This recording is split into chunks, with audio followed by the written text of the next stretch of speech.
नमस्कार दोस्तों, एक बार फिर से स्वागत है आपका टेस्ट पेपर लाइव की ऑनलाइन क्लासेस के अंदर। पिछली क्लासेस के अंदर अपन ने बहुत सारी चीजें पढ़ी। आज उसको एक बार क्विक रिवीजन करते हैं और फिर आगे बढ़ते हैं। पिछली क्लास में अपन ने क्या क्या पढ़ा। अपन ने सबसे पहले कूलाम फोर्स के बारे में पढ़ा कि यार ये कूलाम फोर्स क्या होता है, कूलाम बल जिसको अपन कहते हैं।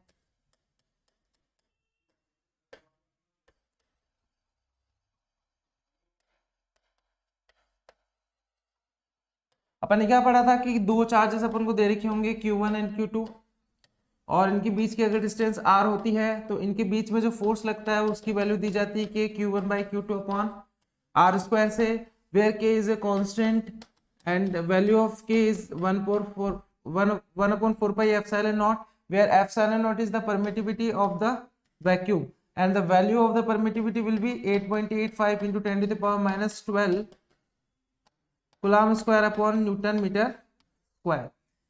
एंड देन अपन ने ये देखा था कि ये जो एप्सिलॉन नॉट है ये मीडियम पर डिपेंड करता है। अगर मीडियम चेंज होगा तो एप्सिलॉन नॉट की वैल्यू एप्सिलॉन नॉट ना रह करके ईएम हो जाती है।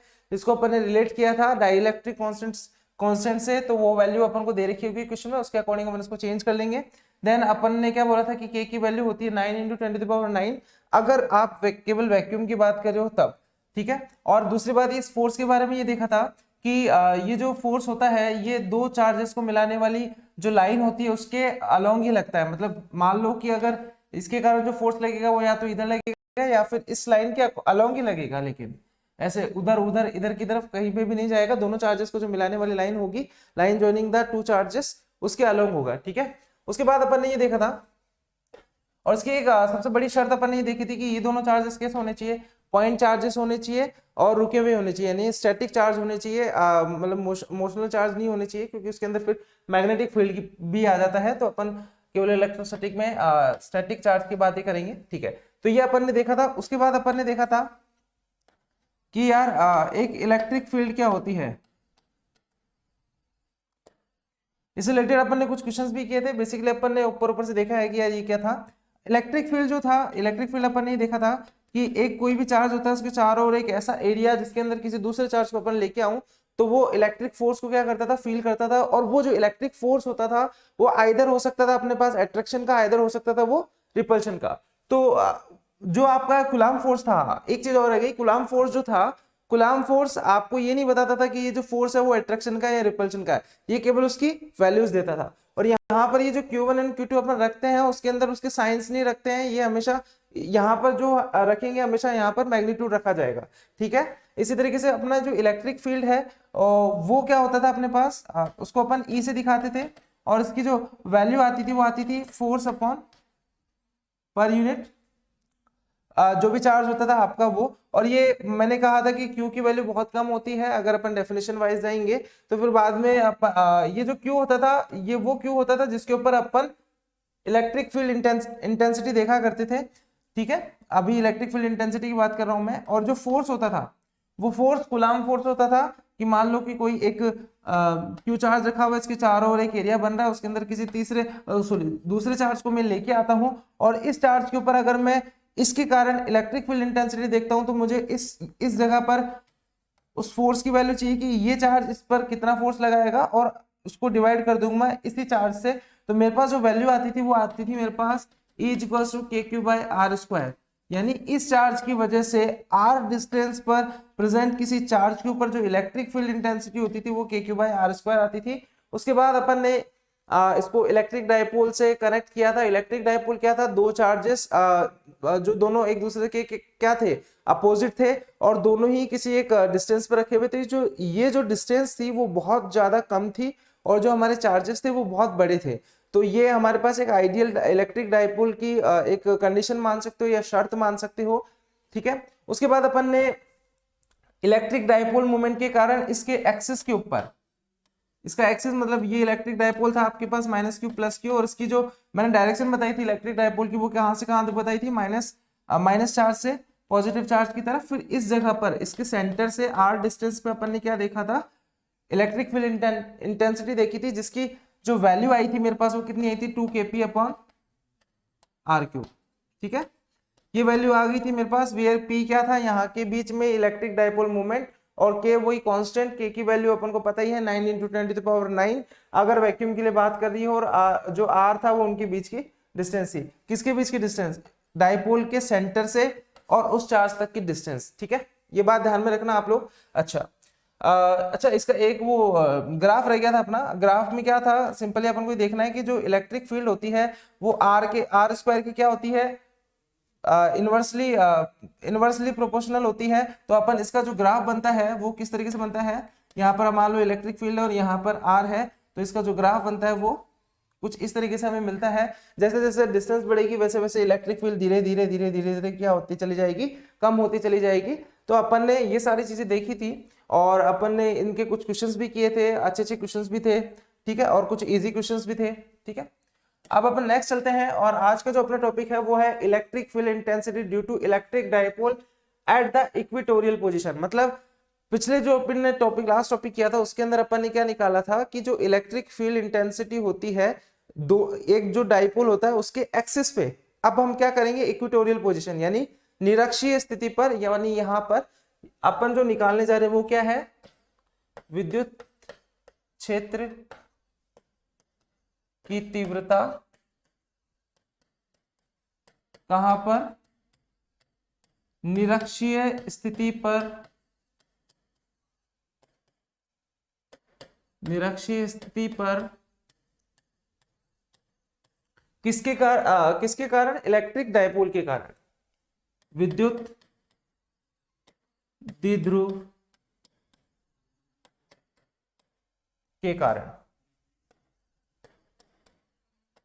राइट, तो अभी बेसिकली अपने पास एक आइडिया लग चुका है कि अपन को एक इलेक्ट्रिक डाइपोल बनाना है। चलिए एक इलेक्ट्रिक डाइपोल बना लेते हैं पहले। तो यहां पर एक इलेक्ट्रिक डाइपोल है। ठीक है,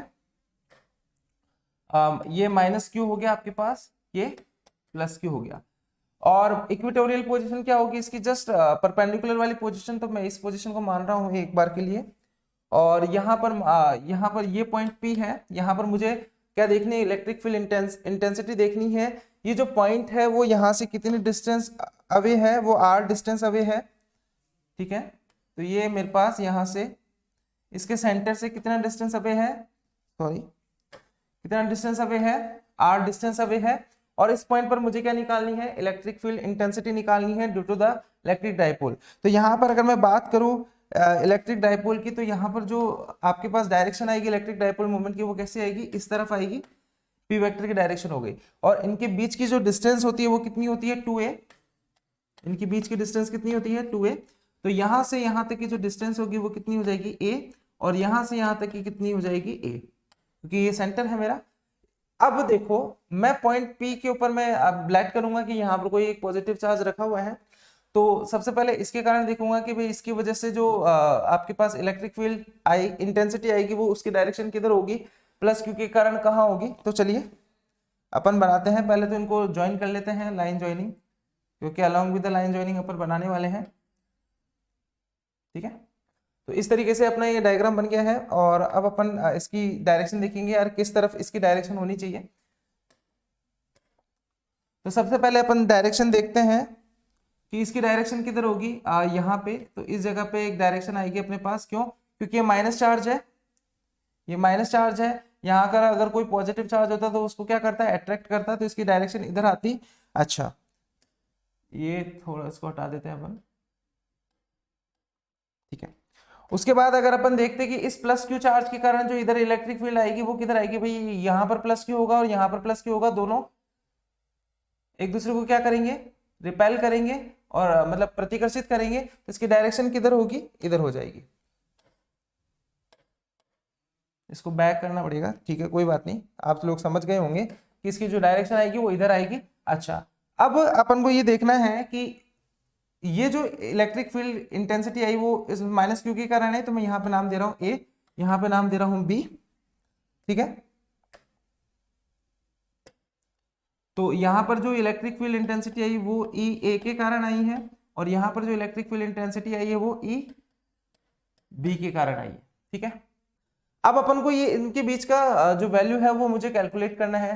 तो किस तरीके से कैलकुलेट करूंगा, ये तो समझ में आ गया होगा कि आपको ये माइनस क्यू था, यहाँ पे प्लस क्यू लेट करते हैं, जो भी लेट करते हैं अपन, उसके कारण ये इसको अट्रैक्ट करेगा, ये इसको रिपेल करेगा, तो इधर की तरफ जाएगा। तो वहां पर तो जब अपन एक्सिस पे देख रहे थे तो वहां पर तो सीधा सीधा अपन को मिल रहा था कैसे कि यार ये 2 पॉइंट थे मेरे पास, ये माइनस क्यू था, ये प्लस क्यू था, यहाँ से r डिस्टेंस पे कोई दूसरा चार्ज p पॉइंट पर रखा हुआ था, मतलब कोई भी टेस्ट चार्ज उसके ऊपर अपन ने देख लिया था, इसके कारण तो इसको रिपेल करेगा, इसके कारण इसको क्या ये जो माइनस क्यू है वो उसको अट्रैक्ट करेगा। तो फिर जो भी इनका रिजल्टेंट आया था वो अपन ने डायरेक्ट निकाल लिया था कि भाई ये वाला ज्यादा था, ये वाला कम था, तो जो भी ज्यादा था उसकी डायरेक्शन के अंदर मेरे पास क्या आ गई थी, इलेक्ट्रिक फील्ड आ गई थी। बट यहाँ पर देखिए आप कि एक इलेक्ट्रिक फील्ड तो ऐसे जा रही है, एक इलेक्ट्रिक फील्ड ऐसे जा रही है, तो उनको कैलकुलेशन करना थोड़ा सा मुश्किल हो जाता है। तो फिर हम क्या करते हैं इसमें, फिर हम तैयार करते हैं कि यार इसके कंपोनेंट कर लेने चाहिए, इसके क्या कर देने चाहिए, घटक कर देने चाहिए। ये जो इलेक्ट्रिक फील्ड इंटेंसिटी आ रही है इन सबके घटक कर लेंगे एक्स और वाई डायरेक्शन में, और फिर इनको जोड़ना और घटाना आसान हो जाएगा। तो चलिए अब इसके घटक करते हैं। तो घटक करने के लिए मैं लेट कर रहा हूँ कि ये जो मेरा एंगल है वो कितना है, मान लो थीटा है, ये एंगल कितना है, थीटा है। तो ऑब्वियसली बात है कि आपको पता होगा कि ये सेंटर से जा रहा है, तो ये वाली लेंथ और ये वाली लेंथ दोनों क्या होगी, बराबर होगी, क्योंकि ये परपेंडिकुलर डाला अपन ने। तो पाइथागोरस से ये जो डिस्टेंस आएगी वो कितनी आएगी, root of R square plus A square, इधर भी root of R square plus A square. ठीक है, तो ये भी एंगल कितना हो जाएगा मेरे पास, थीटा, क्योंकि ये दोनों साइड्स इक्वल है, तो ऑब्वियसली बात है ऑपोजिट एंगल भी क्या होंगे, आपस में इक्वल होंगे। तो ये थीटा है तो ये भी थीटा होगा। ठीक है, फिर मैं यहाँ पे एक इमेजिनरी एक्सिस बना रहा हूँ, ये भी ध्यान में रखना आप। ठीक है, ये मैं एक इमेजिनरी एक्सिस बना रहा हूँ, इसके पैरेलल मान लो इसको मैं एक्स डायरेक्शन मानूंगा। ठीक है, तो देखो ये एंगल थीटा है ना, तो ये वाला एंगल भी कितना होगा, थीटा। ये कैसे, आपको पता होगा कि दो पैरेलल लाइंस होती है, इसमें से एक लाइन ऐसे जा रही है मान लो, तो ये एंगल थीटा है, तो ये भी एंगल क्या होता है, थीटा होता है, इसको कॉरेस्पॉन्डिंग एंगल बोलते हैं। तो ये जो एंगल ये थीटा है तो ये भी थीटा ही हो जाएगा, ऑब्वियसली बात है। अच्छा दूसरी बात, ये थीटा है तो ये भी थीटा ही होगा। सर ये थीटा कैसे हो जाएगा, तो देखो अब मेरे को पता है कि ये कुछ इस तरीके की पोजीशन बन रही है यहाँ पे, और ये थीटा है, तो ऑब्वियसली बात है ये तो 90 माइनस थीटा ही होने वाला है। सही बात है ना, क्योंकि ये 90 है, तो ये इन दोनों का जो एडिशन होगा वो 90 होगा, तो ये 90 माइनस थीटा हो जाएगा। अब ये 90 माइनस थीटा है तो ये टोटल भी तो थीटा ही है, ये वाला देखो, ये 90 माइनस थीटा है तो ये ऑब्वियसली बात है थीटा हो जाएगा। तो आई होप आपको बात समझ में आई होगी कि ये थीटा हो जाएगा। अच्छा, अब अपन को पता है ये ए बी जा रहा है, अब इसके दो कंपोनेंट मुझे करने हैं। तो एक कंपोनेंट किधर आएगा, इधर आएगा, एक कंपोनेंट किधर जाएगा, उधर जाएगा। तो एक कंपोनेंट अपन देखते हैं, तो इधर जो कंपोनेंट आएगा उसकी वैल्यू कितनी आएगी, ए बी कॉस थीटा। जो थीटा होता है, जिसके साथ थीटा होता है उसके साथ कॉस थीटा आता है। अपोजिट में अपन क्या करेंगे, इसके अपोजिट में आएगा मेरे पास ए बी साइन थीटा। ठीक है, इसी तरीके से मैं ई की बात करूंगा, तो ई के भी दो कंपोनेंट होंगे, एक कंपोनेंट इधर आएगा और एक कंपोनेंट किधर आएगा, नीचे की तरफ आएगा। तो थीटा के साथ वाला कॉस वाला आएगा, तो मैं अभी इसके कंपोनेंट बनाता हूं आपके। तो एक कंपोनेंट आएगा मेरे पास इधर, ये कितना आएगा मेरे पास, ई ए कॉस थीटा, और नीचे की तरफ एक आएगा, वो कितना आएगा मेरे पास, ई ए साइन थीटा। राइट, तो इस तरीके से मैं इनके कंपोनेंट्स तैयार कर सकता हूं, और मैंने कंपोनेंट्स तैयार कर लिए हैं। अब मैं क्या करूंगा, मुझे पता है कि मुझे यहाँ पर इलेक्ट्रिक फील्ड निकालनी है, तो ई बी साइन थीटा और ई ए साइन थीटा दोनों एक दूसरे के क्या है, अपोजिट है। क्या दोनों इक्वल है, तो इसके लिए तो मेरे को ई ए और ई बी अलग अलग निकालना पड़ेगा, भाई ई ए और ई बी की वैल्यू कितनी है। तो चलिए मैं निकाल लेता हूं, एक बार ई ए निकाल लेता हूं यहाँ पे। तो यहाँ पर अगर मैं ई ए की वैल्यू निकालना चाहूं तो ई ए की वैल्यू कितनी होगी, सिंपल, दोनों चार्ज इस चार्ज की वजह से देखूंगा तो कितनी आएगी मेरे पास, के क्यू बाय इनके बीच की जो डिस्टेंस है। अब इनके बीच की जो डिस्टेंस है वो मैं पाइथागोरस थ्योरम लगा करके निकालूंगा। तो मुझे पता है कि पाइथागोरस जो थ्योरम होता है वो क्या होता है, कि मान लो कि आपके पास ये एक राइट एंगल ट्राइंगल है, और ये जो भी ये आपका 90 डिग्री दे रखा है, तो जो भी परपेंडिकुलर का स्क्वायर और बेस का स्क्वायर ये किसके बराबर ज्यादा, हाइपोटेनस के स्क्वायर के बराबर। तो इसी तरीके से ये 90 डिग्री है, तो ये जो वैल्यू आएगी वो मेरे पास कितनी आएगी, वैल्यू आएगी मेरे पास, इसके बीच की डिस्टेंस में x मान के x लेट कर रहा हूं अभी, x मेरे पास कितना आएगा, रूट ओवर द आपका a स्क्वायर जो आपका बेस हो गया, और हाइपोटेनस क्या हो गया, सॉरी परपेंडिकुलर आपका क्या हो गया, r स्क्वायर। ठीक है, तो आर स्क्वायर ए स्क्वायर, या क्या इसको मैं आर स्क्वायर प्लस ए स्क्वायर की पावर 1/2 लिख सकता हूँ ऐसे। ठीक है, चलिए तो मेरे को यहाँ क्या करना है, इनके बीच की डिस्टेंस कितनी है मेरे पास, आर स्क्वायर प्लस ए स्क्वायर की पावर 1/2 का होल स्क्वायर। क्योंकि क्या होता है, के क्यू बाय आर स्क्वायर होता है ना, पॉइंट चार्ज के कारण। तो यहाँ पर जो r है इनके बीच की डिस्टेंस वो कितनी आई मेरे पास, आर स्क्वायर प्लस ए स्क्वायर की पावर 1/2। तो मैंने यहाँ पुट किया, इसका स्क्वायर किया, ठीक है। अब जब इसको सॉल्व करेंगे तो आप सब लोगों को पता है कितना आएगा ये, ए बराबर में K Q by R square plus A square, right, यही आएगा। अच्छा, अब मैं अगर ई बी निकालना चाहूं तो देखो P और B के बीच की अभी भी डिस्टेंस कितनी आएगी, ये R, ये आपका A, पाइथागोरस प्रमेय वही लगाऊंगा, वही आंसर, सेम आंसर आएगा मेरे पास, आर स्क्वायर प्लस ए स्क्वायर। और ये जो चार्ज है इसकी वैल्यू भी तो देखो क्यू ही है, ये माइनस क्यू था, बस ये प्लस क्यू है, लेकिन वैल्यू तो क्यू ही है ना। तो यहां से यहां तक की जो इलेक्ट्रिक फील्ड इंटेंसिटी के लिए जो मैं क्यू लिखूंगा, जो वैल्यू आएगी टोटल, वो भी किसके बराबर आ जाएगी, ई ए के बराबर आ जाएगी। तो ई बी की वैल्यू भी कितनी हो जाएगी मेरे पास, K Q by R square plus A square. तो ई ए की वैल्यू भी K Q by R square plus A square, E B की वैल्यू भी K Q by R square plus A square. तो देखिए यहाँ पर सेम वैल्यू आएगी ई ए साइन थीटा, भाई ई बी साइन थीटा है तो इसको ई ए साइन थीटा लिख सकता हूँ ना, क्योंकि ए और ई बी की तो वैल्यू सेम है। तो मैं क्या बोलूंगा, जो ई बी है वो ई ए के बराबर है, तो ई ए साइन थीटा और ई ए साइन थीटा एक दूसरे को क्या कर देंगे, खत्म कर देंगे भाई, ये इसके अपोजिट है, ये इसके अपोजिट है, और दोनों की वैल्यू सेम है।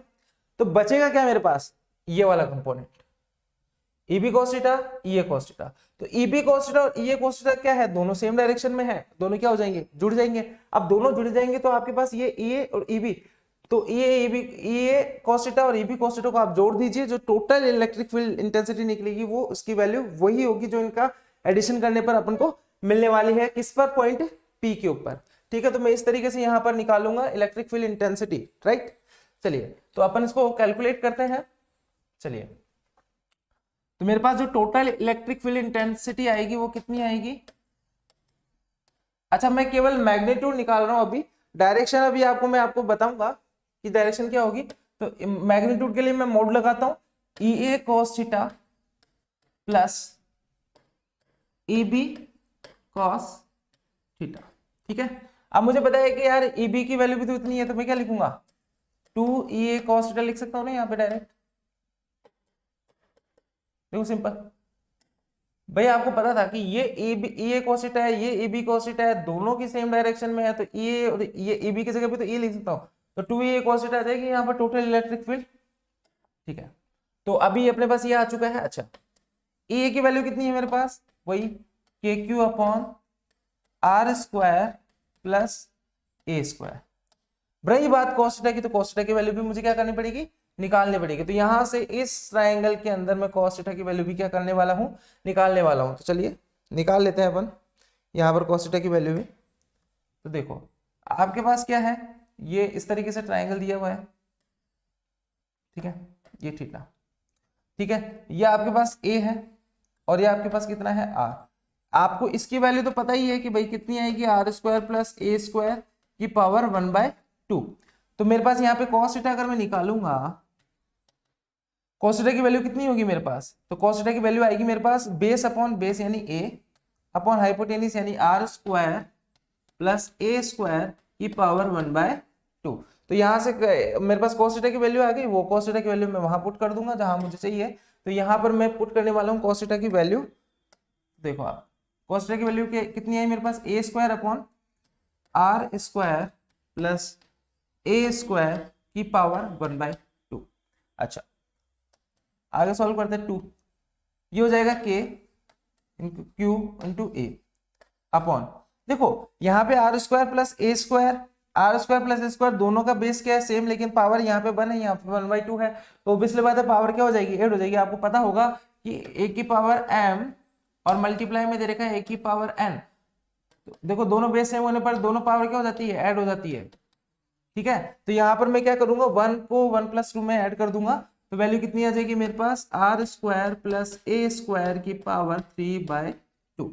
तो यहाँ पर मेरे पास क्या आ गया, टोटल इलेक्ट्रिक फील्ड आ गया। बट मैंने अभी बोला कि due to the electric dipole, तो मैं इलेक्ट्रिक डाइपोल को इसमें कंसिडर करवाऊंगा, एंटर करवाऊंगा, कैसे करवाऊंगा, वही जुगाड़ अपना इंडियन वाला, Q और ये जो 2 है वो उधर चला जाएगा, तो Q 2a बन जाएगा। तो Q 2a को क्या बोलते हैं भाई, भी कोई चार्ज उनके बीच की डिस्टेंस आपको प्रोडक्ट के रूप में लिखने, तो एज ए इलेक्ट्रिक डाइपोल लिखेंगे अपन।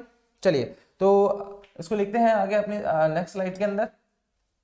चलिए तो आपके पास जो इलेक्ट्रिक फील्ड टोटल आई वो कितनी आई, K Q, ये हो जाएगा 2a, upon are square plus A square की पावर 3/2। ठीक है, तो ये हो जाएगा ईटी, और इसको मैं क्या लिख सकता हूं, केपी अपॉन, ये वैल्यू कितनी हो जाएगी मेरे पास, आर स्क्वायर प्लस ए स्क्वायर की पावर 3/2। तो इस तरीके से ये वैल्यू हो जाएगी। तो ये आपके पास फाइनल आंसर हो जाएगा कि किसी इलेक्ट्रिक डायपोल, मतलब कोई एक इलेक्ट्रिक डायपोल आपको दे रखा है, उसके कारण कोई पॉइंट पी के ऊपर मुझे इलेक्ट्रिक फील्ड चाहिए, तो उसकी जो वैल्यू होगी, ध्यान रखना मैंने क्या बोला, वैल्यू। मैंने इसकी अभी डायरेक्शन नहीं बताई कि भैया किस डायरेक्शन में होगी, लेकिन मैंने इसकी वैल्यू बता दी है कि उसकी वैल्यू जो आएगी वो KP upon are square plus A square की पावर 3/2 आएगी। ठीक है, तो इस तरीके से अपन समझ सकते हैं। अच्छा, दूसरी कंडीशन एक लगाते हैं, जैसे वहां पे अपन ने जो एक्सिस पे निकाली थी वहां पर लगाई थी कि भाई आदर्श द्विध्रुव की शर्त, यानी आइडियल अगर मैं इलेक्ट्रिक डायपोल देखूंगा तो वहां पर जो डिस्टेंस होती है वो मेरी बहुत ज्यादा छोटी होती है, तो मैं उसी को यहाँ पर कंसिडर करूंगा। मैं ये बोलूंगा कि ए की जो वैल्यू है मेरी बहुत ज्यादा छोटी है, किससे, आर से, तो मैं बोलूंगा कि ए स्क्वायर की वैल्यू नियरली किसके बराबर हो जाएगी, लगभग 0 के बराबर हो जाएगी। और मैंने वहां पर भी आपको समझाया था कि इस छोटी वैल्यू को और स्क्वायर करेंगे तो वो और ज्यादा छोटी हो जाएगी, वो बड़ी नहीं होती है। हर बार अपने दिमाग में ये नहीं रखना है कि यार किसी का स्क्वायर करते हैं तो वो डबल जैसे ऐसे समथिंग आ जाता है ना दिमाग में, तो वैसा नहीं रखना है ना। स्क्वायर करेंगे, किसी छोटी वैल्यू को स्क्वायर करेंगे तो वो और ज्यादा बड़ी हो जाएगी। ठीक है, सॉरी छोटी हो जाएगी, है ना। तो इस तरीके से अपन वैल्यू निकाल सकते हैं, स्क्वायर की वैल्यू लगभग 0 के बराबर आएगी। और किसी को प्रॉब्लम आ रही है तो वहां पे मैंने एग्जांपल लेके बताया था अपनी पिछली क्लास के अंदर, एक बार जरूर देख लेना।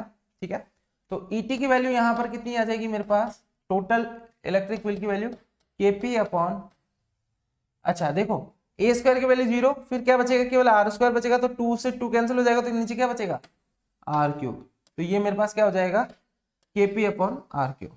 अच्छा, दोनों में आपने एक रिलेशन देखा होगा, दोनों में एक रिलेशन आया मेरे पास, क्या भाई, वहां पर मैंने अगर इलेक्ट्रिक फील्ड टोटल निकाली थी, कहां पर, एक्सिस के ऊपर, वो कितनी आई थी मेरे पास, 2kp अपॉन आर क्यूब। यहां जो मैंने इलेक्ट्रिक फील्ड निकाली टोटल, मैं वैल्यूज की बात कर रहा हूं, अभी भी मैं बोल रहा हूं, मैं केवल वैल्यूज की बात कर रहा हूं। ये मैंने निकाली इक्विटोरियल पोजीशन पे, यानी निरक्षीय स्थिति के ऊपर। यहां पर जो वैल्यू आई मेरे पास वो कितनी आई, केपी अपॉन आर क्यूब। यानी कि मैं ये कह सकता हूं कि जो एक्सिस के ऊपर जो इलेक्ट्रिक फील्ड की वैल्यू निकलती है किसी इलेक्ट्रिक डायपोल की वजह से, वो जो इक्वेटोरियल पर जो इलेक्ट्रिक फील्ड निकलती है किसी इलेक्ट्रिक डायपोल की वजह से, उसकी क्या होती है, जस्ट डबल होती है। यानी इक्वेटोरियल को आप डबल करोगे तब जाकर के पास आपके पास क्या आएगी, ईटी एक्सिस की वैल्यू आएगी। तो आई होप आपको बात समझ में आई होगी। आप इसको लिख सकते हो कि ई जो एक्सिस का आएगा वो जस्ट डबल होगा इक्वेटोरियल के। इसको याद भी कर सकते हो, ठीक है, और समझ भी सकते हो। अब बात आती है यार डायरेक्शन की, तो एक आप डिफरेंस भी लिख सकते हो, ऐसे डिफरेंस एज ए डिफरेंस इसको याद कर सकते हो कि वहां पर जस्ट डबल होती है, यहाँ पर उसकी आधी होती है। ठीक है, तो चलिए इसको अपन थोड़ा वो डायरेक्शन देख लेते हैं। अच्छा, इधर देखिए, आपने अभी इस चीज को निकाला कि भाई यहाँ पर एक आपके पास इलेक्ट्रिक डायपोल था और इसकी जो डायरेक्शन थी वो इस डायरेक्शन में थी। अच्छा, मैंने जो इलेक्ट्रिक फील्ड निकाली भाई, ऊपर नीचे दोनों कंपोनेंट आपस में क्या हो गए थे, कैंसिल हो गए थे, तो एक दूसरे को खत्म कर चुके थे वो दो, लड़ झगड़ करके। अब यहाँ पर जो लास्ट में कंपोनेंट बचा था वो cos थीटा वाला बचा था, दोनों को ऐड किया था मैंने, और उसके पास जो आंसर आया था वो ई टोटल इस डायरेक्शन में आया था मेरे पास। तो देखो यहाँ पे आपकी इलेक्ट्रिक डायपोल की क्या है, डायरेक्शन है -q से +q की ओर, लेकिन आपकी इलेक्ट्रिक फील्ड की डायरेक्शन देखो जस्ट इसके अपोजिट आ रही है। तो मैं ये कह सकता हूं कि इक्वेटोरियल पोजीशन के ऊपर जो इलेक्ट्रिक फील्ड इंटेंसिटी की जो मेरे पास डायरेक्शन आती है पॉइंट पी के ऊपर, वो जस्ट अपोजिट होती है आपकी direction of electric dipole moment के। ठीक है, तो इलेक्ट्रिक डायपोल मोमेंट की जस्ट डायरेक्शन के अपोजिट होती है। यानी मैं अगर इक्वेटोरियल पोजीशन की लिखना चाहूं वैल्यू, तो कैसे लिखूंगा, ET equals to KP upon r cube, और यहां पे लगा सकता हूं माइनस का P कैप। कैप क्या होता है, यूनिट वेक्टर होता है, इकाई सदिश होता है, डायरेक्शन बताने के लिए इसका इस्तेमाल किया जाता है, जिसकी वैल्यू कितनी होती है, 1 होती है, तो 1 को इससे मल्टीप्लाई करेंगे तो कोई फर्क पड़ने वाला नहीं है। और माइनस इस बात को रिप्रेजेंट कर रहा है कि वो P कैप की डायरेक्शन के जस्ट क्या है, अपोजिट है। तो मैंने अभी आपको बताया कि ये जो है वो इसके अपोजिट आ रही है, सिंपल आपको ध्यान में रखना है ये वाली बात। दूसरी बात, अगर मैं एक्सिस के ऊपर लिखना चाहूँ, ये लिख लेना यहाँ पे, ये इक्वेटोरियल पोजीशन है, ठीक है। और उसके बाद एक्सिस वाले की मैं बात करूं, एक्सिस वाले के लिए मैं बात करूं, तो आपने देखा था कि यहाँ पर जो एक्सिस पे ये इलेक्ट्रिक डाइपोल मोमेंट था और इसकी जो डायरेक्शन थी वो इस डायरेक्शन में आ रही थी। यहाँ पर इलेक्ट्रिक फील्ड अपन ने निकाली थी, जो बची हुई इलेक्ट्रिक फील्ड थी यानी जो फाइनल नेट इलेक्ट्रिक फील्ड थी वो किधर आ रही थी मेरे पास, इस तरफ आ रही थी ईटी। तो यहाँ पर मेरे को समझ में आ रहा है कि यहाँ पर इलेक्ट्रिक फील्ड इंटेंसिटी की जो डायरेक्शन है वो इलेक्ट्रिक डायपोल की डायरेक्शन की क्या आ रही है, सेम आ रही है। तो यहाँ पर इसकी जो वैल्यू लिखूंगा मैं वो कितनी होगी, 2kp अपॉन आर क्यूब, और ये हो जाएगा मेरे पास पी कैप। पी कैप लगाऊंगा, माइनस मुझे लगाने की जरूरत नहीं है क्योंकि वो उसी ही डायरेक्शन में है। तो सिंपली आपको दो तरीके की डिफरेंसेस इसको देखने को मिल सकते हैं कि वहां पर इलेक्ट्रिक फील्ड इंटेंसिटी की वैल्यू में भी डबल और हाफ का फर्क है, और यहाँ पर जो ये है डायरेक्शन का भी एक इसमें फर्क आ जाता है कि भैया एक्सिस के ऊपर तो उसी की डायरेक्शन में आ रही है, लेकिन इक्वेटोरियल पर उसके अपोजिट डायरेक्शन में आ रही है, किसके, इलेक्ट्रिक डायपोल मोमेंट के, जो पी आपका पी वेक्टर जो है उसके अपोजिट डायरेक्शन में आ रही है। तो आई होप आपको ये बात तो समझ में आ गई होगी कि इलेक्ट्रिक डायपोल मोमेंट के कारण अपने पास दो जगह पर इलेक्ट्रिक फील्ड इंटेंसिटी निकलती है, पहला उसका एक्सिस के ऊपर, दूसरा उसके इक्वेटोरियल पोजीशन के ऊपर, और दोनों की ही वैल्यू kp/r³ से देते हैं अपन, लेकिन बस फर्क होता है कि वहां 2 के एक्सिस के ऊपर 2kp/r³ होता है और इक्वेटोरियल पर kp/r³ हो जाता है। तो आई होप इस चीज को आप ध्यान में रखना, न्यूमेरिकल्स में काफी मदद हो जाती है इससे अपन को। चलिए नेक्स्ट अपन देखते हैं क्या, torque on electric dipole in uniform electric field. कि अगर मैं कोई यूनिफॉर्म इलेक्ट्रिक फील्ड है, तो मैंने आपको इलेक्ट्रिक फील्ड लाइंस जब पढ़ाई थी तो उस समय बताया था कि यूनिफॉर्म इलेक्ट्रिक फील्ड को किस तरीके से तैयार करते हैं अपन। तो चलिए अपन इसको बना लेते हैं। इस डायरेक्शन में मान लो आपके पास एक यूनिफॉर्म इलेक्ट्रिक फील्ड है,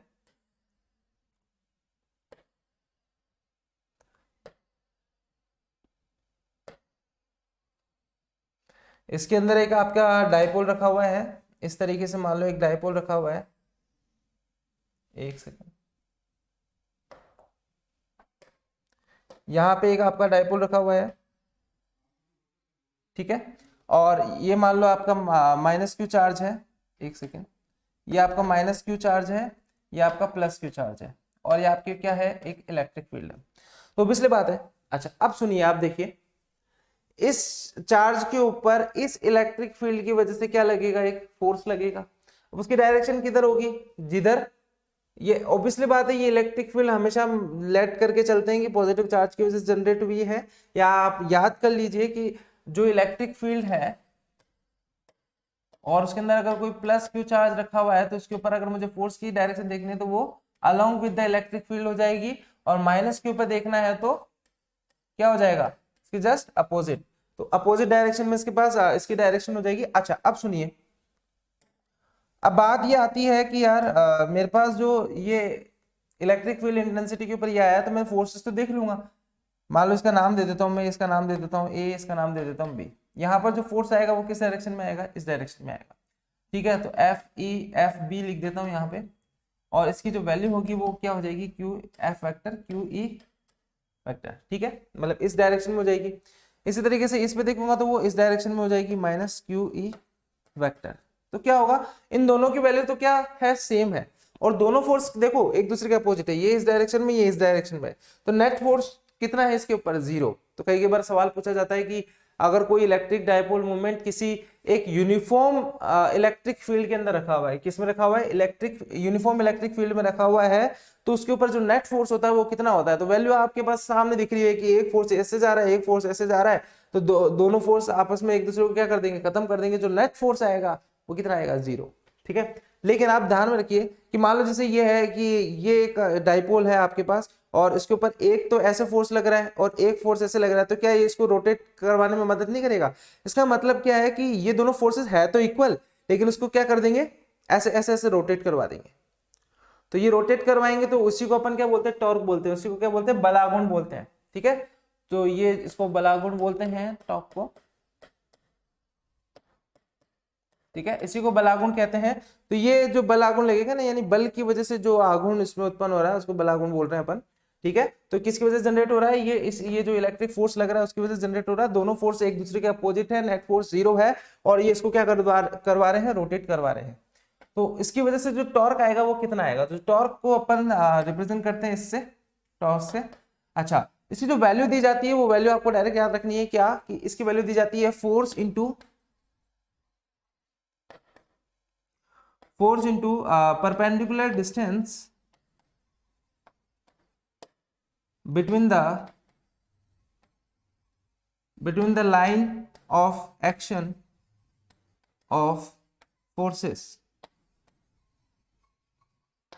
क्या बोला मैंने कि भैया दो फोर्सेस लग रहे हैं, एक ऊपर लग रहा है एक नीचे लग रहा है, तो ये इसकी लाइन जोनिंग क्या हो जाएगी, ये वाली लाइन ऑफ एक्शन, ये वाली इसकी लाइन ऑफ एक्शन क्या हो जाएगी, ये वाली। इन दोनों के बीच की जो परपेंडिकुलर डिस्टेंस आएगी वो चाहिए, एक तो उनकी उस फोर्स की वैल्यू चाहिए, है ना, और एक इन दोनों के बीच की क्या चाहिए, मुझे डिस्टेंस चाहिए। तो ये डिस्टेंस में निकालूंगा और फिर क्या कर दूंगा, उस फोर्स से मल्टीप्लाई कर दूंगा। फोर्स तो मुझे पहले से पता है भैया क्यू ई हो जाएगा, और जो परपेंडिकुलर डिस्टेंस होगी वो क्या हो जाएगी, ये वाली हो जाएगी। तो परपेंडिकुलर डिस्टेंस मुझे क्या करनी पड़ेगी, निकालनी पड़ेगी। चलिए, तो ये आपके पास परपेंडिकुलर डिस्टेंस हो जाएगी यहाँ की। तो इसको मैं एक बार बना लेता हूँ, ठीक है। तो मुझे पता है कि इनके बीच की जो डिस्टेंस है वो कितनी है मेरे पास, 2a। वो कितनी है मेरे पास, 2a। अच्छा, एक बात और, ये जो आपका डाइपोल रखा हुआ है, ठीक है, वो या ऐसे मान लो कि वो इसके साथ कितना एंगल का कोण बनाता है, थीटा एंगल का कोण बनाता है। ये थीटा बनाता है तो ये भी कितना हो जाएगा, थीटा। वही अभी बताया मैंने, ये दोनों ये जो लाइंस होगी वो पैरेलल्स होगी, और ये थीटा है तो ये भी थीटा ही होगा। कैसा, संगत कोण, कॉरेस्पॉन्डिंग एंगल, ठीक है। अब मुझे क्या करना है, बस ये वाली डिस्टेंस निकालनी है कि भैया ये जो लाइन ऑफ एक्शंस है इनके बीच की जो परपेंडिकुलर डिस्टेंस है वो कैसे निकलेगी। तो ऑब्वियसली बात है, मैं यहाँ पे देखो ये एक ट्रायंगल बन गया, ये 90 डिग्री का एंगल है, तो मैं क्या लगाऊंगा भाई, साइन थीटा का फॉर्मूला यूज करूंगा, उसी में आता है परपेंडिकुलर। साइन थीटा बराबर क्या हो जाएगा, परपेंडिकुलर अपॉन हाइपोटेनियस। तो परपेंडिकुलर क्या है, इसको एक्स सेलेक्ट कर लेता हूँ, क्या जाएगा एक्स अपॉन इनकी ये जो डिस्टेंस है हाइपोटेनियस की वो कितनी है, 2a। तो एक्स की वैल्यू कितनी आ जाएगी, 2a sine theta. I hope समझ में आया होगा, इसमें समझने वाली वैसे कोई बात थी नहीं, लेकिन सिंपल एक अपने ट्रिग्नोमेट्री था, ठीक है। तो यहाँ पर अब जो मैं वैल्यू लिखूंगा वो कैसे लिखूंगा, वे टॉर्क बराबर क्या हो जाएगा, फोर्स की वैल्यू कितनी है, वैल्यू अभी भी वैल्यू की मैं बात कर रहा हूँ, क्यू ई, ठीक है, और इनके बीच की जो डिस्टेंस है वो कितनी है, 2a साइन थीटा, ठीक है।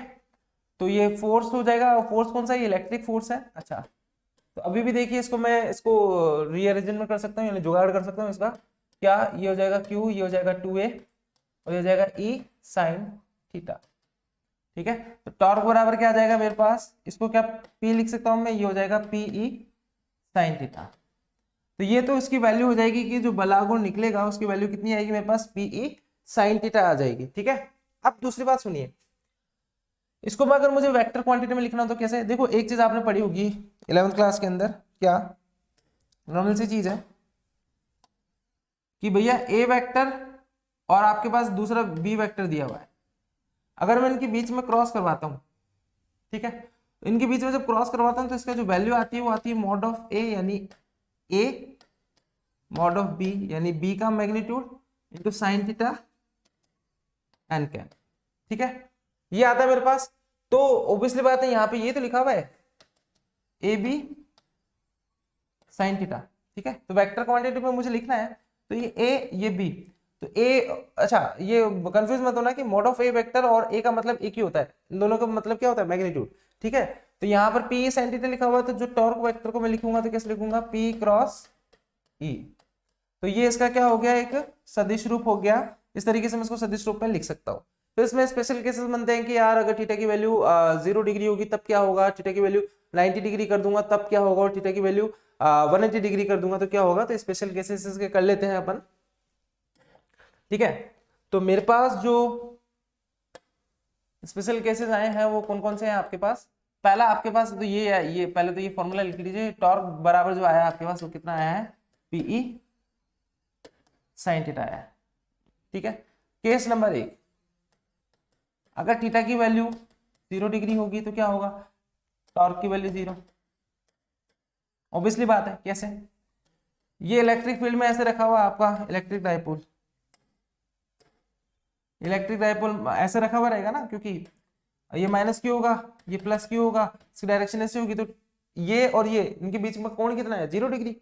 अब इसके ऊपर बल लगेगा इधर, इसके ऊपर बल लगेगा इधर, तो क्या, जैसे मान लो ये रखा हुआ है, ये ऐसे रख दिया मैंने, इलेक्ट्रिक फील्ड ऐसे जा रही है, इसके आगे की तरफ फोर्स किधर लग रहा है, इधर, और पीछे की तरफ फोर्स लग रहा है पीछे, मतलब इसको मैं ऐसे खींच रहा हूँ, तो क्या ये घूम पाएगा, नहीं, ये सीधा सीधा यहाँ तो इसको तोड़ के रख देंगे ये लोग, ठीक है, दूर दूर कर देंगे, दूर दूर भगा देंगे, ठीक है। तो इस तरीके से हम बोल सकते हैं कि यार ये है ना, इसके अंदर टॉर्क जनरेट होगा ही नहीं, अगर अपन प्रैक्टिकली समझना चाहें तो, ठीक है। दूसरी बात, अगर मैं केस नंबर 2 की बात करूं, थीटा बराबर 90 डिग्री, इसमें तो वाह वाह हो जाएगी, है ना, कैसे, देखो यह आपकी इलेक्ट्रिक फील्ड, डायपोल मोमेंट कैसे रखा हुआ है, ऐसे देखो, ऐसे रखा हुआ है, एक फोर्स इधर लगा, एक फोर्स नीचे लगा, आराम से घूमेगा, कोई दिक्कत वाली बात नहीं है, ठीक है। तो मैं बोलूंगा टॉर्क बराबर कितना हो जाएगा आपके पास, 90 डिग्री है तो पीई साइन 90, और डायरेक्ट वैल्यू कितनी आ जाएगी मेरे पास, पीई, ठीक है।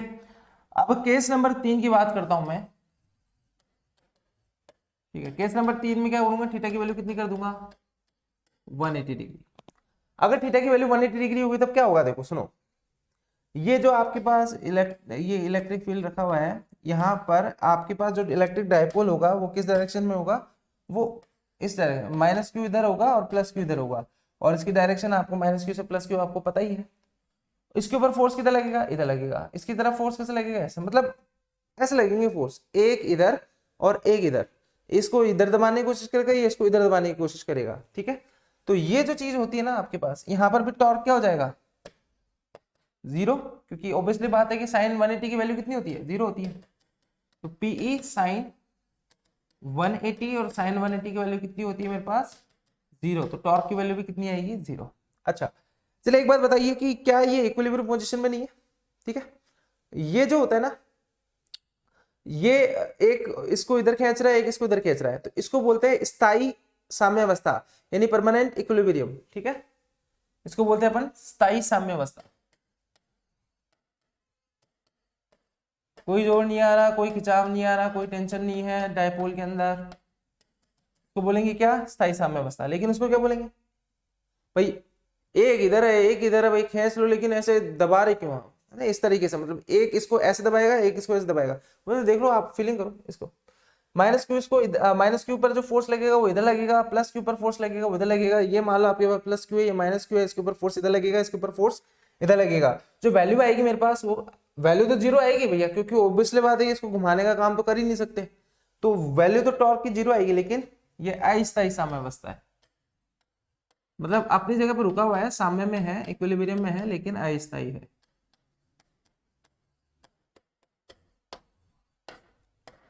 ठीक है, कई बार सवाल डायरेक्टली पूछा जाता है कि किस कंडीशन में स्थायी साम्यावस्था होगी यार, किस कंडीशन में अस्थायी साम्यावस्था होगी, तो इस तरीके से अपन चीजें कर सकते हैं। आई होप आपको ये बातें समझ में आई होगी कि यार टॉर्क से रिलेटेड जो चीजें हैं ये किस तरीके से अपन करते हैं।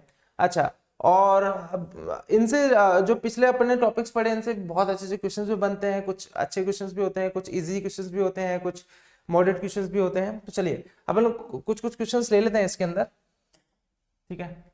अच्छा, पहला सवाल आता है अपने पास। पहला सवाल क्या है, पहला सवाल ये है कि आपके पास दो स्फीयर्स है, मतलब दो गोले हैं आपके पास, ठीक है।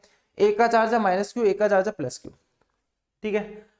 फिर इन्होंने ये सवाल किया कि अगर मैं मान लो इनके बीच का जो उस समय जो फोर्स है, मतलब माइनस क्यू और प्लस क्यू के बीच का जो फोर्स लग रहा है वो एफ लग रहा है, तो ऑब्वियसली बात है एफ की वैल्यू आप खुद भी बता सकते हो कि एफ की वैल्यू कितनी होगी, सिंपल, के क्यू 1 क्यू 2 तो ये हो जाएगा के क्यू स्क्वायर अपॉन इनके बीच की डिस्टेंस कितनी है आर स्क्वायर। लीजिए सर, इसमें कौन सी बड़ी बात है, लेकिन सवाल अभी ये नहीं है, सवाल ये है कि अगर मैं इसका 75% चार्ज निकाल करके, इसमें से 75% निकालूंगा, निकाल करके किसको ट्रांसफर कर दूंगा, इसको ट्रांसफर कर दूंगा, तो अब मुझे एक बात बताओ, ये माइनस क्यू का 75% कितना हो जाएगा, 3/4 ऑफ क्यू, भाई 3/4 पार्ट हो जाएगा ना 75%। तो क्यू में से अगर आप क्यू क्या बोलते हैं, सिंपल सी बात, इसको ऊपर हटाओ, तो यानी इसका 3/4 क्यू माइनस का 3/4 क्यू किसको दे दूंगा, मैं इसको दे दूंगा।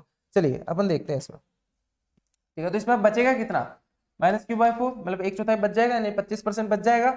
और बाकी का जो 75% रहा मेरे पास कितना 3/4 क्यू, तो वो किधर चल जाएगा, इधर चल जाएगा। ठीक है, तो ये प्लस क्यू था पहले, अब और ऐड कर दिया अपन ने कितना -3/4, ध्यान रखना अपन ने -4 ऐड किया है, ओके बच्चों, और सर 3/4 क्यू जाएगा, वो ऐड हो जाएगा, ये 1 + 3/4 क्यू हो जाएगा, तो वो ऐड कर देते हैं। ऐड नहीं करना भाई, ये पॉजिटिव चार्ज है, ये नेगेटिव चार्ज है, ये बात भी ध्यान में रखना आपको। ठीक है, तो ये -q/4 हो जाएगा, ये q -3/4 क्यू हो जाएगा। अब मैं क्या करूंगा, सिंपल, जब q/4 में से 3/4 क्यू माइनस करूंगा तो ये भी कितना बचेगा, q/4 बचेगा। ठीक है, तो यहाँ पर भी चार्ज कितना बचा, -q/4, यहाँ पर भी चार्ज कितना बचा, q/4, यानी कि मेरे पास जो ये दोनों गोले रहे, ये जो दोनों गोले बचे ये वाले, इसके ऊपर चार्ज अब -q और +q ना रह करके क्या रह गया, माइनस का q/4 और प्लस का q/4। और अब इनके बीच की डिस्टेंस तो उतनी है। अब ये नया फोर्स पूछा है कि पहले की तुलना में भैया कितना हो जाएगा, तो चलिए निकालते हैं इसके बीच का जो फोर्स है वो कैसे कैसे निकलेगा। एफ' मान लिया मैंने इसको, बस वो निकलेगा कैसे भाई, के पहले चार्ज की वैल्यू है q/4 और दूसरे चार्ज की वैल्यू भी कितनी है, q/4। कोई बस सोच रहे हो माइनस क्यों लिखे, माइनस क्यों नहीं लिखा, ये मैं पहले बता चुका हूं कि यहाँ पर इलेक्ट्रिक कूलम्ब फोर्स के अंदर ये वैल्यू पॉजिटिव ही होती है हमेशा, और इनके बीच की जो डिस्टेंस है वो कितनी है, r, ये कितना हो जाएगा, r², सिंपल। ठीक है, तो ये जो वैल्यू अपन सॉल्व करेंगे तो कितना आ जाएगा आपके पास, kq² और 4 चौके कितना हो जाएगा, 16, 16 के यहाँ चला जाएगा नीचे, ये हो जाएगा r²। अब मुझे एक बात बताओ, क्या kq²/r² को आप f नहीं लिख सकते क्या, देखो kq²/r² बराबर f, तो यहाँ पर आप लिख नहीं सकते क्या f/16, ये क्या हो जाएगा, f' की वैल्यू, जो नया वाला फोर्स आया है, ये मेरा आंसर हो जाएगा कि जो अब नया फोर्स बनेगा 75% आवेश को ट्रांसफर करने के बाद वो उसका 1/16 भागी रह जाएगा। ठीक है, आई होप आपको ये बातें समझ में आई होगी कि भैया दो गोले थे, आधा 75% यहाँ से निकाला, इसको ट्रांसफर कर दिया। हाँ, ऐसा हो सकता था, ऐसा भी पॉसिबल था कि यहाँ पर ये दोनों असमान ना होकर के समान हो जाते, मतलब यहाँ पे +q आ जाता है, यहाँ पे भी +q आ जाता, तो तब भी क्या करते, 3/4 क्यू निकालते, इसको ट्रांसफर कर देते, बट यहाँ 3/4 क्यू कैसा आता, प्लस का आता, तो ये इसमें ऐड हो जाता, तो 1 + 3/4 हो जाता, तो वो ऐड करके आप लिख देते हैं, फिर वही वैल्यू यहाँ पर, और यहाँ पर q/4 ही बचता है, यहाँ पर वो ऐड होके आता, जो भी आंसर आता है वो, और फिर इनके बीच में अपन वही फोर्स, ये फॉर्मूला लगा करके अपन वैल्यू पुट करते और वही ऊपर से उठा करके f की वैल्यू रख देते, तो इस तरीके से अपन कर सकते थे। आई होप आपको बातें समझ में आई होगी मेरी, कि इस सवाल से रिगार्डिंग जो मैंने जो भी क्यूरीज है आपकी, अगर फिर भी डाउट हो तो आप मेरे को कॉन्टेक्ट कर सकते हो। ठीक है, चलिए नेक्स्ट सवाल देखते हैं, ratio of electron and proton in uniform electric field. ठीक है, ratio of electron and proton, the acceleration of electron and proton in uniform electric field, यानी आपसे कभी कभी रेशियो पूछा जाता है कि यार एक इलेक्ट्रॉन और एक प्रोटॉन है, दोनों ही किसमें, एक यूनिफॉर्म इलेक्ट्रिक फील्ड के अंदर क्या कर रहे हैं, मूव कर रहे हैं, तो उसके ऊपर जो इनका जो त्वरण होगा, जो एक्सेलरेशन होगा, उनका अनुपात कितना होगा। तो सबसे पहले अपन देखते हैं कि यार इनके ऊपर फोर्स कितना होगा। तो सबसे पहले इलेक्ट्रॉन जो भी है फोर्स देखते लेते अपन, फोर्स बराबर जो दिया जाता है इलेक्ट्रिक फोर्स, वो क्या होता है मेरे पास, Q × E, यानी वो आवेश और उसके ऊपर जो विद्युत क्षेत्र की तीव्रता है वो। ठीक है, तो यार ये तो यूनिफॉर्म इलेक्ट्रिक फील्ड है, तो हर जगह इलेक्ट्रिक फील्ड इंटेंसिटी क्या होगी, सेम होगी, तो इलेक्ट्रिक फील्ड इंटेंसिटी तो E मान के चल रहा हूं मैं। ठीक है, अब मैं बोलूंगा कि मैं अब निकाल रहा हूं पहले तो इलेक्ट्रॉन के लिए। ठीक है, इलेक्ट्रॉन के लिए क्या करूंगा, मास ऑफ इलेक्ट्रॉन लिखूंगा इनटू इलेक्ट्रिक फील्ड लिख दूंगा, जो भी है वहां पर इलेक्ट्रिक फील्ड। ठीक है, अब मुझे इतना पता है कि कोई बॉडी के ऊपर मान लो कोई एक फोर्स दे रखा है, उसके पास यही फोर्स है, तो नेट फोर्स की वैल्यू होती है ma, तो F नेट क्या होता है मेरे पास, ma। ठीक है, तो आप इस तरीके से बोल सकते हो, तो ma के सॉरी ये यहाँ पर me क्यों नहीं आएगा, यहाँ पर आएगा मेरे पास, अरे भाई साफ हो जा। ठीक है, ये कितना आएगा मेरे पास Q, तो इलेक्ट्रॉन का चार्ज जो होता है वो कितना होता है E। ठीक है, ये बात ध्यान में रखना आप, तो ma बराबर क्या हो जाएगा, E, तो यहाँ पर लिख देता हूं मैं MEA acceleration of electron is equal to क्या हो जाएगा, इलेक्ट्रॉन का चार्ज और वो इलेक्ट्रिक फील्ड। तो यहाँ पे देखो आपके पास जो एक्सेलरेशन ऑफ इलेक्ट्रॉन आएगा वो कितना आ जाएगा, E/m। आई होप आपको बात समझ में आई होगी कि ये कितना आएगा ई बाय एम ई। ठीक है, तो इस तरीके से ये तो हो जाएगा इलेक्ट्रॉन का एक्सेलरेशन। उसी तरीके से जैसे जिस तरीके से मैंने इसका निकाला उसी तरीके से उसका भी निकाल लूंगा। कैसे निकालूंगा भाई, इलेक्ट्रिक फोर्स ऑन, मैं बात करता हूं प्रोटॉन की, तो क्या होगा, charge of proton. Charge of proton क्या होता है, जो एक इलेक्ट्रॉन का चार्ज होता है उतना ही चार्ज प्रोटॉन का होता है, बट फर्क ये होता है कि इलेक्ट्रॉन का चार्ज माइनस में होता है, प्रोटॉन का चार्ज प्लस में होता है।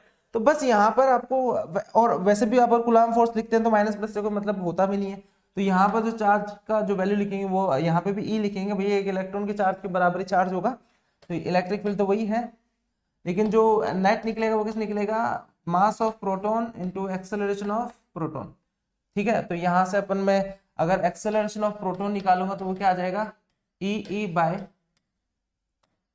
Mass of proton. अब मुझे क्या पूछा था, इलेक्ट्रॉन और प्रोटॉन का जो एक्सेलरेशन होगा उसका रेशियो पूछा था, तो मैं क्या करूंगा, इलेक्ट्रॉन और जो ये प्रोटॉन है उनका क्या निकाल लूंगा, रेशियो निकालूंगा। तो रेशियो निकालूंगा तो क्या होगा, इलेक्ट्रॉन की वैल्यू ये आई ई बाय एम ई, और ये ऐसे हो गया तो मैं क्या बोलूंगा, ये हो गया आपके पास E by M E upon ये कितना ये हो जाएगा मेरे पास एक्सेलरेशन ऑफ प्रोटॉन, ये हो जाएगा ई बाय एम पी। ठीक है, इससे ये कट जाएगा तो एम पी कहाँ चला जाएगा, ऊपर चला जाएगा, तो acceleration of electron upon acceleration of proton will be mass of proton upon mass of electron. इस तरीके से आप आंसर दे सकते हो कि इनके मासों का जो रेशो होगा वही रेशो आपके पास इनका एक्सेलरेशन का रेशो हो जाएगा। तो इस तरीके से अपन इस तरीके के सवाल को अपन सॉल्व कर सकते हैं। तो आई होप आपको बात समझ में आएगी कि इस तरीके के सवाल भी बनते हैं। कोई और सवाल हो तो वो भी देख लेते अपन। अच्छा, एक सवाल बढ़िया सवाल है, देखिए इस सवाल में क्या बोला आपको कि कॉर्नर पे इस तरीके से चार्जर रखे हुए हैं, आपको इलेक्ट्रिक फील्ड इंटेंसिटी निकालनी है। क्या निकालनी है, इलेक्ट्रिक फील्ड इंटेंसिटी निकालनी है। किस पॉइंट पर निकालनी है, पॉइंट ओ पर निकालनी है। ये चार्जेस आपको दे रखे हैं, तो ऑब्वियसली बात है जहां पर ओ पर निकालना है वहां पर कोई टेस्ट चार्ज मान लेंगे, फिर अपन डायरेक्शन बनाएंगे अलग अलग कि भाई इसके कारण इसके कारण इतनी, इसके कारण इतनी।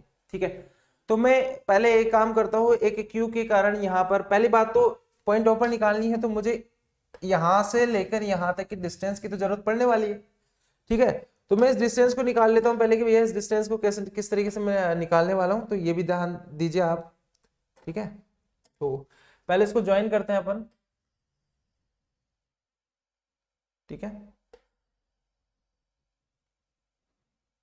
तो ये पॉइंट ओ हो गया आपके पास। मेरे को कौन सी डिस्टेंस चाहिए, मेरे को ये वाली डिस्टेंस चाहिए, मेरे को ये वाली डिस्टेंस चाहिए। ठीक है, अब ये जो है एक आपका ये स्क्वायर है जिसकी वैल्यू मैं बता देता हूं आपको, वो कितनी है, ये आपको दे रखी होगी सवाल। ठीक है, स्क्वायर है ये, हर जगह ए ही है। ठीक है, तो अब आपको करना क्या है, ये ए, तो ओब्वियसली बात आप ये नहीं निकाल सकते क्या, ओब्वियसली बात है ये ए तो ये भी ए ही होगा, और ये 90 डिग्री का एंगल हो गया, तो पाइथागोरस से आप निकाल सकते हो, कितना आएगा √2a। तो आपको पता है कि स्क्वायर के जो डायगोनल्स होते हैं यानी जो विकर्ण होते हैं वो आपस में क्या होते हैं, समान होते हैं, तो इसकी भी √2a, इसकी भी √2a, और जो पॉइंट बीच का जो इसका केंद्र होता है वो दोनों विकर्णों को आधे बराबर बराबर हिस्सों में तोड़ देता है। तो ये है एक्स है तो ये भी एक्स ही होगा, ये एक्स है तो ये भी एक्स ही होगा, ये भी एक्स ही होगा। तो मैं पहले एक्स की वैल्यू निकाल लूं, चलो सबसे पहले वैल्यू निकाल देते पूरी की पूरी वैल्यू कितनी होगी। तो नाम दे देता हूँ, इसका नाम है ए, इसका नाम है बी, इसका नाम है सी, इसका नाम है डी। चलिए इसकी वैल्यूज को अपन निकाल लेते हैं पहले। चलिए वैल्यू निकाले पर, तो वैल्यू निकालेंगे तो देखो क्या होगा, ये पाइथागोरस लगाऊंगा, पाइथागोरस से जो 2x की वैल्यू आएगी वो कितनी आएगी मेरे पास, 2x, x और x पूरा डायगोनल हो गया, 2x बराबर क्या हो जाएगा, √2a।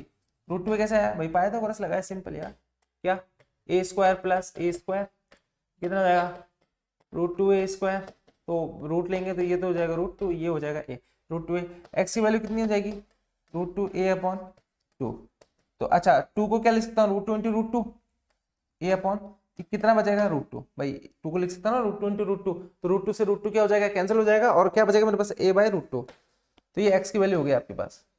ठीक है, x की वैल्यू आ गई आपके पास, तो एक q चार्ज के कारण निकाल लो, electric field due to q charge. At O, ठीक है। क्या आएगा भाई, के चार्ज कितना है क्यू, डिस्टेंस कितनी है a बाय रूट टू, तो क्या बोलूंगा a बाय रूट टू का स्क्वायर, तो ये वैल्यू कितनी आ जाएगी मेरे पास, रूट टू का स्क्वायर करूंगा तो 2 हो जाएगा, 2 ऊपर चला जाएगा तो ये आ जाएगा 2k³ बाय a स्क्वायर। इसी तरीके से अगर ये यहाँ पर q की जगह 2q लिखता तो ये वैल्यू जस्ट डबल आती इसकी, है ना। तो मैं क्या बोलता कि मान लो कि अगर q चार्ज के कारण इलेक्ट्रिक फील्ड अगर E है तो 2q के कारण कितनी हो जाएगी 2E। ये ऑब्वियसली बात है यार, यहाँ पे 2q लिखता, वैल्यू तो ये वाली नीचे तो सेम ही रहती ना, तो 2q लिखता, बाकी 2 ऊपर जाता, फिर 2 2 4 हो जाता, तो ऑब्वियसली बात है जिस इसका क्या हो जाएगा डबल हो जाएगा। तो अब मेरे को पता है कि यहाँ पर q है 2q है 2q है बस, लेकिन साइन का फर्क है पॉजिटिव नेगेटिव का, तो फर्क पड़ेगा इलेक्ट्रिक फील्ड इंटेंसिटी में, वेक्टर क्वांटिटी है।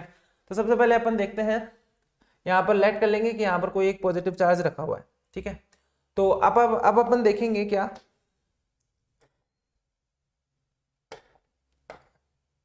कि जो वैल्यूज होगी वो किस तरीके से दी जाएगी, ठीक है। तो अभी देखो आप ये बात ध्यान में रखिए कि ये प्लस क्यू है, यहाँ पर कोई प्लस क्यू चार्ज होता तो उसको क्या करता, ऐसे रिपेल करता, ठीक है। ये माइनस क्यू इसको क्या करता, अट्रैक्ट करता यहां से, तो ये अट्रैक्ट आ जाता। ओ प्लस 2q इसको क्या करता, इधर रिपेल कर देता।